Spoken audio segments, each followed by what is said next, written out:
समुद्र के अंदर से आई एक आवाज ने पूरी दुनिया को डरा दिया था।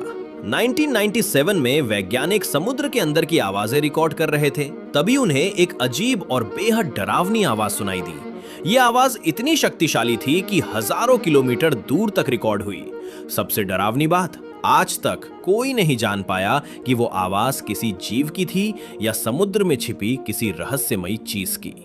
कुछ लोग मानते हैं कि समुद्र की गहराइयों में आज भी ऐसे रहस्य छिपे हैं जिन्हें इंसान कभी नहीं समझ पाएगा।